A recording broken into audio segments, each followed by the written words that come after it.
Pero anyway, pakinggan po natin mga kababayan, ito nakita po nating balita galing po sa DZMM Teleradyo. Kasi sabi po dito, yung daw pong mga grupo ay kini-question about po dito sa or humihingi ng action mga kababayan about po dito sa ipinapile nilang complaint laban po dito kay Bato de la Rosa na suspendihin yung sahod mga kababayan ni Bato de la Rosa. So ngayon ito pakinggan po natin. Magandang umaga po kay Attorney Barry Gutierrez na miyembro po ng grupong Huwag Kang Kukurap. At abogado din po ito, spokesman din po ito ni dating Vice President Leni Robredo. Attorney Barry, magandang umaga po sa inyo.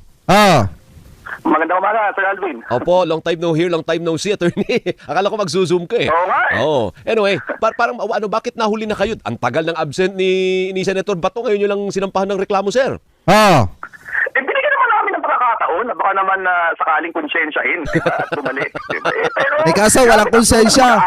Kaya nga eh, mag-aapat na buwan na. 4 months na siyang absent. Anong paliwanag? Anong sinabi niyo sa complaint po ninyo na dapat na siyang, suspindihin ba? Or what? Kaso mahirap kay Senator Bato de la Rosa kahit pagbigyan nyo ng panahon para maisip-isip niya at makonsensya siya na sumasahod siya kahit wala siyang ginagawang trabaho, hindi naman po marunong makonsensya.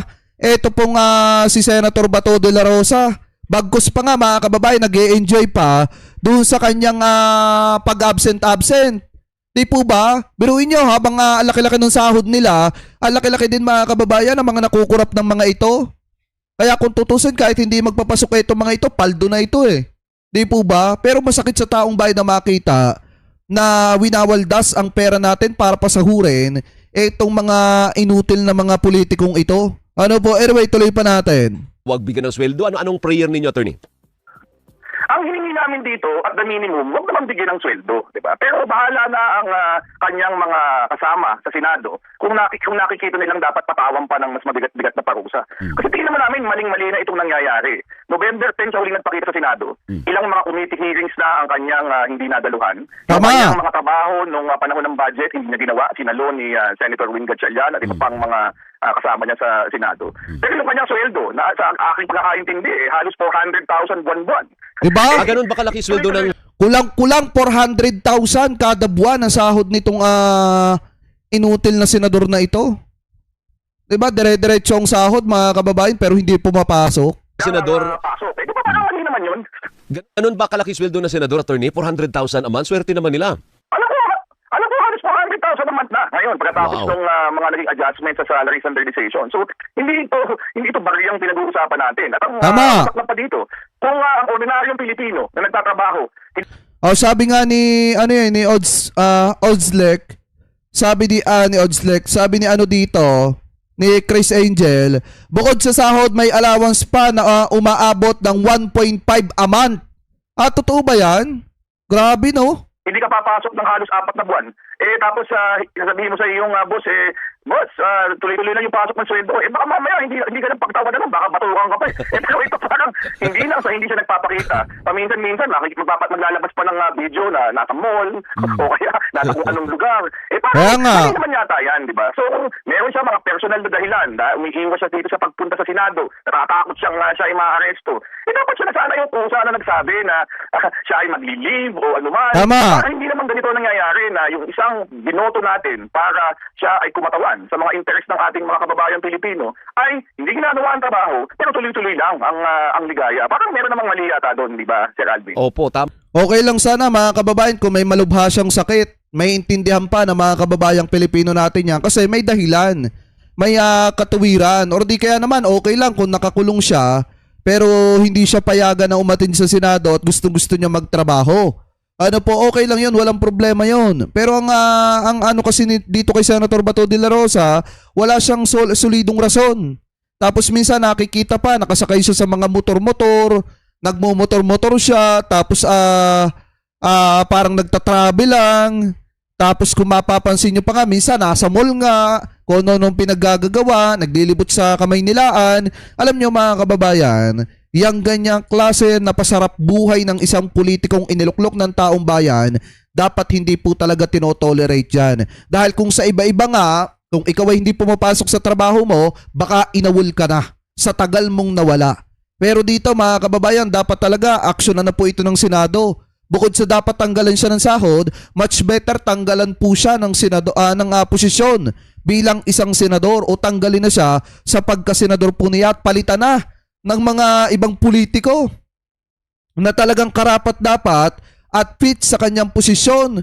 Alam nyo, kung tutusin, dapat talaga merong batas, mga kababayan, na nagsasabi sa COMELEC na kapag hindi na aktibo ang isang senador, pwedeng magkaroon ulit ng eleksyon, mga kababayan, para magbotohan ulit kung sino ba yung pwedeng iboto para pumalit dito kay Bato de la Rosa, or di kaya naman yung sumunod sa kanya na nakakuha ng mataas na boto, o yung sumunod do sa mga natalo na nakakuha ng mataas na boto, dapat yun na lang ang ipalit sa kanya bilang isang senador. Kasi sa totoo lang, maraming deserving na mga pwedeng pumalit kay Bato de la Rosa pero hindi pinalad manalo nung 2025 midterm election. Tama po yan, ano po. Pero dinipensahan po ni Senator Amy. Sabi ni Senator Amy, napipilitan lang naman si Senador de la Rosa na lumiban dahil sa kawalan ng proteksyon sa Senado. Anong reaksyon po ninyo? You know what an AI work. Kasi hindi naman pwedeng lagi siyang poprotektahan. Unang-una, malaki na siya, mga kababayan eh. Unang-una, wala pa namang kasiguruhan doon sa kanyang iniiwasan na supposedly Tama. Una, yun yung unang posisyon. Pangalawa, personal niyang interest yun eh. Diba? Bakit para kailangan managot o kailangan magbayad para dun sa kanyang personal na kinasangkutan ay ang taong bayan na patuloy na nagbabayad ng kanyang sweldo.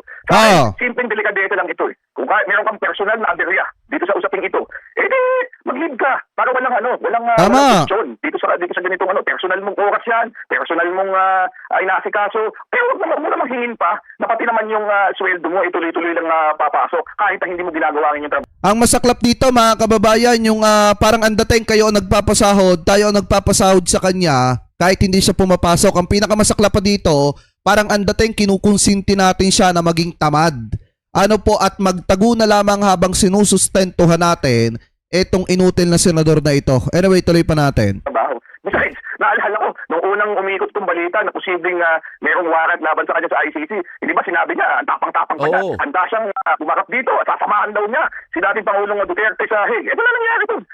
Bakit biglang lahat ng katapangan na pinapakita niya nung una pagkatapos ng lahat ng pangyayaring ito. So, di ba ako, simpleng bagay lang. Kung gusto niyo asikasuhin itong personal niyang problema ang pinakaharap, huwag naman sanang hingin pa niya na pera ng taong bayan ay patuloy na papasok sa kanyang bulsa dito. Tama! Attorney Barry, makukontento po ba ang wag kang kukurap yung grupo po ninyo kung sasabihin na limbawa ni Senador Bato, sige, hindi ko nakukunin ang sweldo ko mula November. Hindi ako magsisweldo hanggat hindi ako sumisipot din sa Senado? Ako, yun ang minimum na aming hihingi dito. Habang wala siya dyan, huwag siyang pumubra ng kanyang sweldo. Nagmumula ako na umabot pa sa punto ito na kailangan pa siyang sampahan ng kaso para makonsider man lang yung ganyang hakbang. Dapat nga, nung simula pa lang, kung binabalak pa na ganyang mawala ng ganito katagal, dapat siya ng kusang nagbigay niyan. Naalala ko, nung mga nakaraang buwan, nung tinanong si Senator Tito Soto tungkol dito, siya nagsabi na, kung may mga taong may issue dito, mag-file ng ethics complaint. O yan, ginawa na namin. So sana ang Senado ay kinusa na itong sana aksyon na nila. Diba kasi mga kababayan, marami na po nagpa-file ng ethics complaint laban po dito kay Senator Bato de la Rosa dahil nga po sa patuloy na pag-absent ito at pagtanggap ng sahod galing sa bulsa ng mga kababayang Pilipino po natin. Parang ang dating nga dito, binibaby siya ng taong bayan, binibaby siya ng Senado kasi dire-diretso pa rin yung sahod niya kahit hindi na po siya nagtatrabaho. Parang ang dating nagkukonsinti tayo o kinukonsinti natin yung isang taong nagpipiling pugante na kahit wala pa namang arrest warrant laban sa kanya. Di po ba? Di lalo na yan mga kababayan. Kung halimbawa lumabas na yung arrest warrant niya, di parang kumukonsinti tayo ng fugitive na nagtatagot, sinusustentuhan pa natin mga kababayan. Anyway, tuloy pa natin. Usapin ito at yung si Senator Bato de la Rosa mismo meron pang delikadesa na iiwan sa kanya, baka dapat siya na nga ang sumagot at yung iyong mukhahe, Sir Alvin, siya na ang kusang mag-alok niyan para itong usapin na ito medyo mabigyan naman ng konting tugon. Opo, pero yun nga po, kung halimbawa yun ang gagawin ni Senator Bato, kontento na ba yung grupo ninyo o hindi? Meron pa rin kasing moral na aspeto na hinalal ka para magsilbi, paano ka makakapagtrabaho kung ikay nagtatago kahit hindi mo patanggapin yung sweldo mo? Meron pa rin moral aspect of you coming to office every day or every session day. Kung ako ang tatanungin, di ba? Para sa akin, yun ang pinaka-bare minimum. kahit pa paano merong pagkilala na merong pagkukulang na nagaganap dito at merong kahit konting pagtugon. Pero siyempre, talagang gusto kong mangyari, at tingin ko, ito rin yung pananaw ng aking mga ibang mga kasamang nagsampa nitong kasong ito, dapat kung ikaw ay nahalal, ikaw ay nagpresinta para gawin ng isang trabaho, hindi ba dapat gawin mo ng maayos? Kung hindi mo na kayang gawin, kung ano man ang dahilan mo, baka dapat magbitaw ka na at hayaan mo ng ibang tao ang... Tama, much better to resign. Much better to resign, Senator Bato. Mag-resign ka na para mapalitan ka naman ng mga senador na talagang karapat dapat yan sa posisyon mo, lalo na. At marami ang nalungkot nung hindi nanalo itong si former Secretary Benhur Abalos na talagang fit na fit sa posisyon mo, Senator Bato de la Rosa. Ngayon, kung hindi mo gagampanan ang pagiging senador mo, much better mag-resign ka na. Dahil fit na fit sa posisyon mo na yan, si Secretary Benhur Abalos, talagang yun magtatrabaho at magsusumika para makatulong at makagawa ng batas na makakatulong sa mga kababayang Pilipino po natin at matutulungan ng gobyerno ni PBBM na baguhin ang Pilipinas at pagandahin ang pamumuhay ng taong bayan. Hindi katulad mo. Puro absent ka na nga, pinapahirapan mo pa ang taong bayan dahil tinatanggap mo yung sahod mo. Ang tumutok dito, kaysa yung ganyan, na parang nasa limbo tayo, di ba? Nakatenga na isip pumapasok, hindi niya ginagawa yung trabaho niya, pinapayaan niya lahat ng responsibilidad niya, pero lahat ng pribilehyo, lahat ng benepisyo ng pagiging mataas na opisyal ay nananatiling nasa kanya. So, ako, medyo kahit paano, mas ikatutuwa ko naman kung siya ay mag-aalok ng mismong kusa na hindi niya tatanggapin. Pero kung talagang gustong tugunan ng buhok itong usaping ito, baka mas maganda kung i-consider na nga niya ang pagbibitaw dito sa ganitong klaseng sa kanyang hinabol, pero sa kasalukuyan ay patuloy naman pinapabayaan.